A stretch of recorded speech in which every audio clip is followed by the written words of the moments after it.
Hare Krishna. We are discussing the last section of the 16th chapter, last 4 shlokas. In the previous 10-11 shlokas, we discussed how Krishna described the demoniac nature and the activities of demoniac people and the consequences of the activities of demoniac people. And Krishna concluded that section saying that the ultimate consequence of developing demoniac qualities is Krishna will cast such demoniac people into demoniac species directly. And birth after birth, they may perpetually be in such demoniac species only. Asurim yonim apanna. And from there they can degrade themselves even more and more and can enter hellish existence also. And Prabhupada writes in the purport that generally we hear that God is very merciful, but He doesn't seem to show mercy to the demoniac people. He is throwing them into demoniac species and allowing them to degrade into very, very low statuses of life. How is He merciful? Yes, God sometimes shows mercy on some people by allowing them to even experience some punishment or pain also because of their own mentality. So that punishment is a reformation, a rectification of their mentality, not to take revenge on them. So God does not disown people, but He disapproves their mistakes. So thus Krishna very responsibly gives them punishment. It is clearly stated that demoniac people life after life are put into the wombs of similar demons, and not achieving the mercy of the Lord, they go down and down, so that at least they achieve bodies like those of cats, dogs and hogs. So entering animal species, and when without any knowledge of when will you come back to human species, is like not an exciting proposal. It is clearly stated that such demons have practically no chance of receiving the mercy of the Lord. So now, after describing the consequences of demoniac nature, Krishna will now urge all of us, please give up such demoniac nature. In the last 4 shlokas, Krishna inspires all of us to give up such demoniac tendencies and follow scriptures. One has to follow the scriptural codes.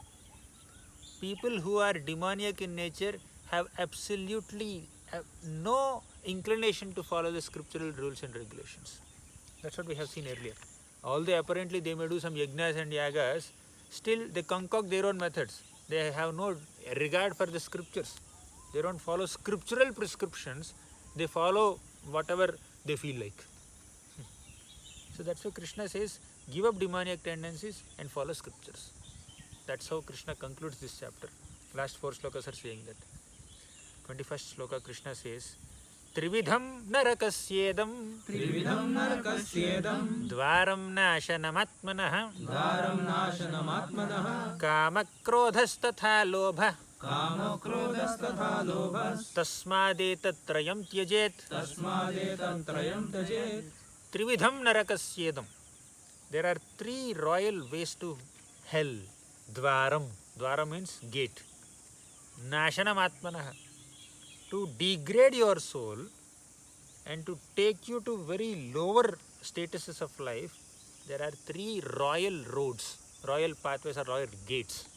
So there are 3 gates leading to hell that cause the degradation of soul. What are they? Kama, lust, krodha, anger, lobha, greed. So these 3 are extremely detrimental to one's spiritual progress. Kama means intense lust or hankering for material enjoyment. Okay. Second is krodha. Krodha means anger upon frustration.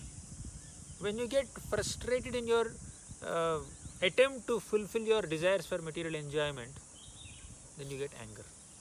You tried to fulfill your material desires, but you could not fulfill. Then there is anger. Kama, krodha. Then lobha is intense greed. Okay, it's intense greed to accumulate material enjoyment or money or wealth or name or fame or prestige or resources or manpower or anything under the sky on a material plane. So one has to give up these three things: lust, anger and greed. The beginning of demoniac life is described herein.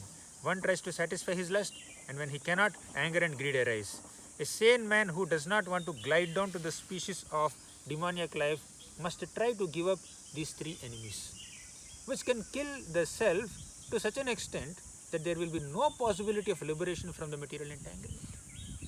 Okay. So then 22nd shloka, Krishna says, Etair vimuktah kaunteya एतैर्विमुक्तः कौन्तेय तमोद्वारैस्त्रिभिर्नरः तमोद्वारैस्त्रिभिर्नरः आचरत्यात्मनः श्रेयः ततो याति परां गतिम् एतैर्विमुक्तः कौन्तेय तमोद्वारैस्त्रिभिर्नरः. Okay. The man who has escaped these three gates to hell, Krishna described three gates to hell. What are they? Kama, Krodha, Lobha. Okay, if you escape these three gates and perform activities conducive for self-realization and thus gradually attain supreme destination. So, Etair Vimuktaha Kaunteya, please relieve yourself from these three ways to hell. Earlier Krishna said, Traigunya Vishaya Veda Nistraigunya Bhavarjuna. Give up these three modes. Now he is saying you give up these three enemies, which are gates to hell. So Tamodvara is Tribhirnaraha. They are Tamodvara. They open gates to darkness or ignorance. Achariti Atmanaha Shreyaha. You perform all those activities which are very beneficial for your soul. Atmanaha Shreyaha. Shreya means that which is beneficial. Atma means self. So perform activities for self-realization, self-upliftment. That which is beneficial for yourself, you do that. But this Kama, Krodha, Lobha are not beneficial for you. Tato yati param gatim. If you cultivate spiritual realization, if you cultivate those activities that are conducive for your progress in spiritual life, then you can attain supreme destination. Param gatim. What is supreme destination? Spiritual world. Okay. So, one should be very careful of these three enemies to human life: lust, anger and greed. The more a person is freed from lust, anger and greed, the more his existence becomes pure. The impurity is lust, anger and greed. These are the impurities. If you give them up, he will become pure. Then he can follow the rules and regulations in Vedic literature. By following regulative principles of human life, one gradually raises himself to the platform of spiritual realization.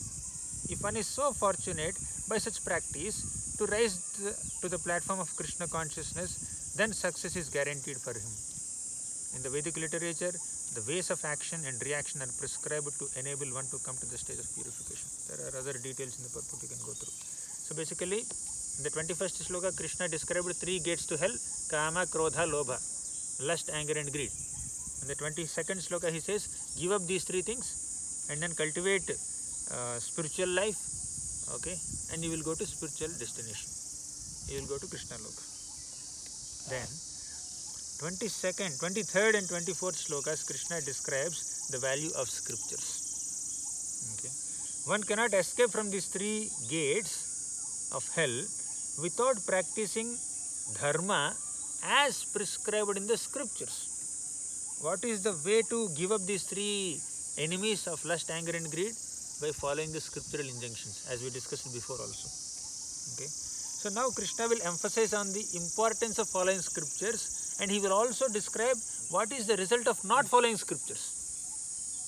Okay. So Krishna says in 23rd shloka, Yah shastra vidhimutsrujya vartate kamakaratah na sasiddhim avapnoti na sukham na param gatim Yah shastra vidhim utsrujya. Shastra vidhi means the rules and regulations prescribed in the shastras. Vidhis. Yah shastra vidhim utsrujya. You just give up them. Give them up.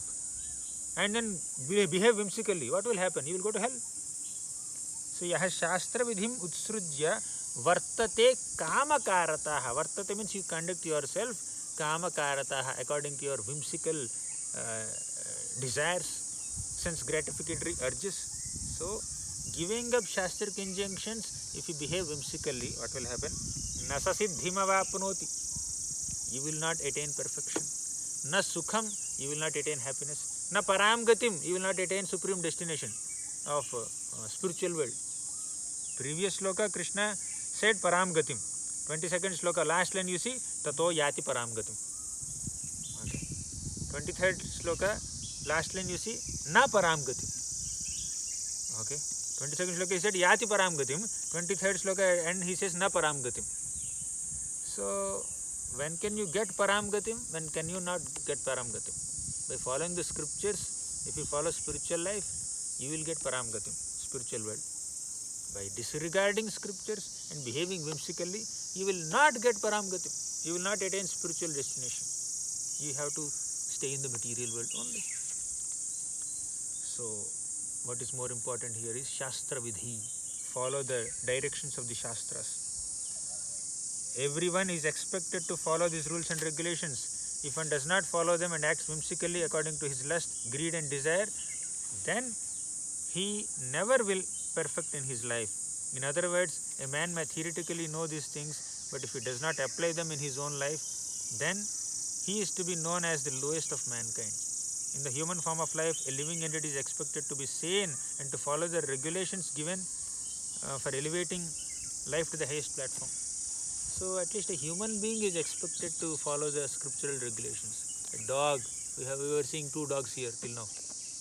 Dogs or cats or birds, mongoose, snakes.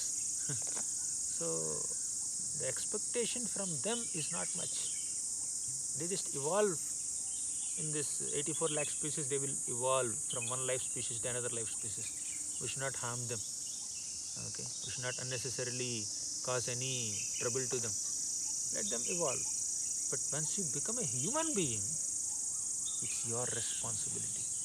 The human being is expected to study the scriptures and follow the rules and regulations prescribed in the scriptures and do not behave whimsically. Kamakarataha. A person who knowingly violates the rules acts in lust. He knows that this is forbidden, but still he acts. This is called acting whimsically. Kamakarataha means acting whimsically. What exactly whimsical activity means? You know that it is wrong, but you are attached to the pleasure in doing that wrong activity and you do it. That is called whimsical action. Someone who is drinking, someone who is smoking, they know that it is injurious to their health, but still knowingly they may do it. Okay? So, this is called acting whimsically. He knows that this should be done, but still he does not do it. Therefore, he is called whimsical. Such persons are destined to be condemned by the Supreme Lord. Such persons cannot have the perfection which is meant for human life. The human life is especially meant for purifying one's existence, and one who does not follow the rules and regulations cannot purify himself, nor can he attain the stage of real happiness. Right? So these are scriptural words. Last shloka of this chapter. Tasmat shastram pramanam te karya vyavasthitau gnatva shastra vidhanoktam karma kartum iharhasi tasmat shastram pramanam te. Therefore, you should follow shastra praman, the evidence given in the scriptures. Follow the scriptures. Karya vyavasthitau. By studying the scriptures from the evidence of scriptures, karya and akarya, you understand. Okay? What is worth doing and what is not supposed to be done. Karya, akarya, vyavasthitau. Understand the duty that you need to perform and understand what you are not supposed to do also. Gnatva shastra vidhanoktam. Knowing the rules and regulations in the scriptures, shastra vidhana, karma kartum iharhasi. You are supposed to act accordingly. So because the scriptures teaches what is right, what is wrong, what is karya, what is akarya, what is supposed to be done and what is supposed to be avoided. Scriptures teaches. So you should accordingly mold your life in such a way that you follow the scriptural prescriptions and you avoid that scriptures are telling you to avoid. Prescriptions and prohibitions, two things are there in scriptures. Prescriptions means do's, prohibitions means don'ts. Okay. So, karya, karya. So that's how this chapter described how one should follow the scripture and attain liberation, and one should not disregard scriptures and then end up in hell. So, in this beautiful chapter, Krishna described the qualities of divine beings, that is called Daivi Sampada, divine qualities. 26 divine qualities he described. Later he described so many demoniac qualities, and he elaborated on the activities of demons and the consequences of demoniac activities. Ultimately, people who cultivate these demoniac qualities, who maintain this excessive pride, greed, lust, etc., etc., they end up in demoniac species, and perpetually, birth after birth, they may continue in those demoniac species. Then Krishna said that please avoid these demoniac activities, demoniac qualities, and take to the path of scriptures. Follow the rules and regulations mentioned in the scriptures. That's how Krishna concluded the chapter. Okay. So, and Prabhupada writes here that if one understands Krishna from the Bhagavad Gita and becomes situated in Krishna consciousness, engaging himself in devotional service, he has reached the highest perfection of knowledge offered by the Vedic literature. Lord Chaitanya Mahaprabhu made this process very easy. He asked people simply to chant Hare Krishna, Krishna Krishna, Hare Hare, Hare Rama, Rama Rama, Hare Hare, and to engage in devotional service of the Lord and eat remnants of foodstuff offered to the deity and many other things.